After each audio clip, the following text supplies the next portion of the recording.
Hello everybody, it's time for more planning disasters, and for the first one we're going to head south. We're going to Cannon Town, which is in Newham, East London, because we're looking at the catastrophe of Ronan Point. Now, as you probably know, in the 1960s, local councils became a bit obsessed with the new age tower block. These were going to solve all our problems, pile people really high in tall, ugly, concrete sets of flats.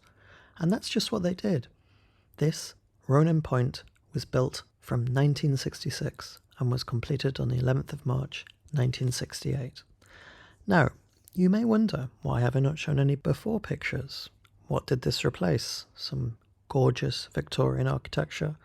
Well, in this case, no, because the planning disaster comes in the design of this building and what happened next. Because on the 16th of May 1968, Ivy Hodge went into her kitchen in flat 90 and lit her gas stove. This caused a giant explosion which blew out the load-bearing walls. This led to the southeast corner of the building collapsing like a house of cards. Fortunately, 3 of the 4 flats immediately above here were not occupied, but unfortunately several of the others were, and 4 of the 260 residents died immediately. 17 were injured, and a young woman was left stranded on a narrow ledge of what used to be her living room. Ivy Hodge, the woman who lit the match, incredibly survived. She was blown across the room, clear of the collapsing walls, and looked on as the floors above her collapsed in front of her eyes. In the immediate aftermath of this, it was decided that all gas supplies should be disconnected from tall buildings until they had been strengthened. And amongst further improvements, it was decided that all buildings should not be susceptible to progressive collapses. Amazingly, this building was actually partially rebuilt after the explosion, using strengthened joints designed to deal with those issues. However, the public was not impressed by this, especially after architect Sam Webb predicted that after approximately 15 years, Ronan Point would develop severe structural problems and probably collapse on its own accord. Strangely, not only did Ivy Hodge survive the explosion, but so did the oven that caused it, which she kept and took with her to her new house and continued to use it. The brutalism of Killingworth Towers. Killingworth Towers, which have to be seen to be believed, were built in the early 1970s. This was part of the streets in the sky approach, where we would all live on decks above the roads, safe from the traffic and pollution below. These, however, had an even wilder concept because they based this on a medieval castle town, blocks between 6 and 10 stories high forming the castle walls, set in parkland. The towers were reached by a causeway across a lake, like a drawbridge over a moat. And as you can imagine, none of this really came true, and the whole thing was a complete disaster. All the usual problems quickly appeared, because it turns out people don't like living in little concrete boxes with no gardens, funneled down walkways full of youths with nothing better to do than to hang around and cause problems. And unsurprisingly, the architects behind these wonderful futuristic houses didn't live anywhere near them. So, of course, a slow, gradual decline began. Broken windows weren't fixed, the walkways weren't kept clean, and people were begging to leave.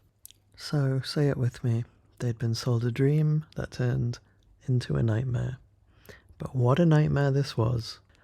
Residents nicknamed it Colditz, due to its cheaply built warren of stairways and alleyways, and a whole host of social problems.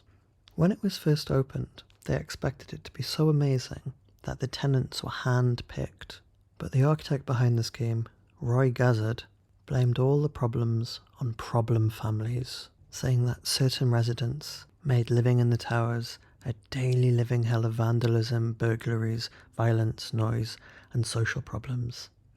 Nothing, of course, to do with his concrete walkways, broken lifts, and terrible design. He claimed that his original plans were not fully implemented, and that it was such a unique scheme that the first people to move in did not understand what they were moving into, and that plants Creepers, as he described them, should have been built into the climb walls, softening the effect of the architecture.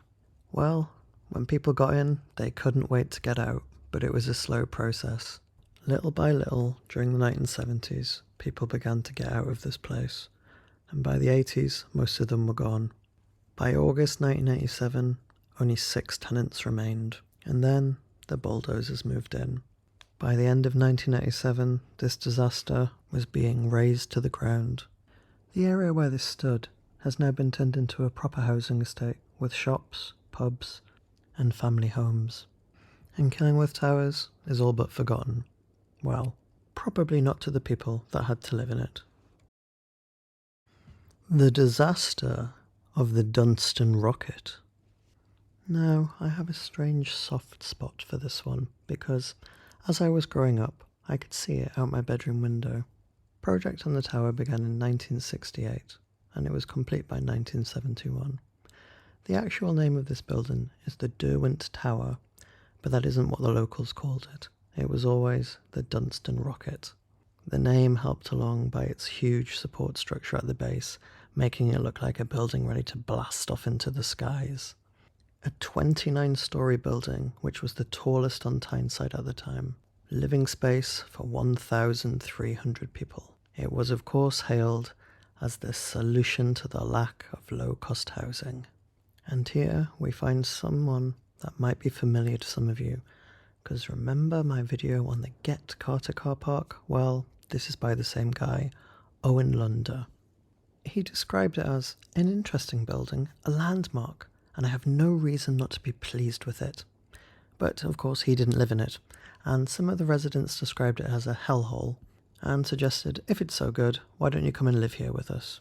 Some of you in the UK may remember it because, of course, it had a starring role in a very famous Tudor Crisps television commercial from the 1970s.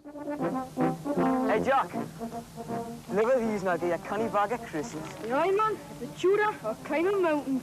Tudor, a crisp that's really worth its salt. Pity that lift out of order. Just in case you can't quite understand the Geordie dialect there, he says at the end, "It's a shame that that lift's out of order." And that was indeed the sort of problems that this building faced. The lifts often didn't work, and if you live at the top of a 29-storey building, that's going to be something of a problem. Another thing that they hadn't quite figured out was water pressure, and the water didn't get to the top of that building very well either, meaning that the people at the top had such bad water pressure that often they couldn't even use their facilities properly. But unlike Killingworth Towers, this building wasn't universally hated. There were some people that liked living in it, presumably the people that lived on the lower floors. And indeed, in the building's later life, only the lower floors were occupied because they're the only ones that worked properly. April Rocher told the Chronicle in 2019 that it used to get called the Heartbreak Hotel because when men split up from their wives, it was the one place they could easily get new accommodation. Sadly for everybody, Gateshead's giant rocket did not blast off into space. Just like Owen Lunder's previous carbuncle, it was demolished in 2012. And once more, the site where it stood has been put back to normal family homes, shops, pubs, and community spaces. I hope you all enjoyed that new Planning Disasters video. I had a lot of fun making it. I borrowed many images from other archives and websites, and I've tried to link them all in the description below. It's now 1 AM on a chilly December evening, and I'm going to get to bed. Thank you so much for listening and subscribing if you have done so, and I'll see you in the next one.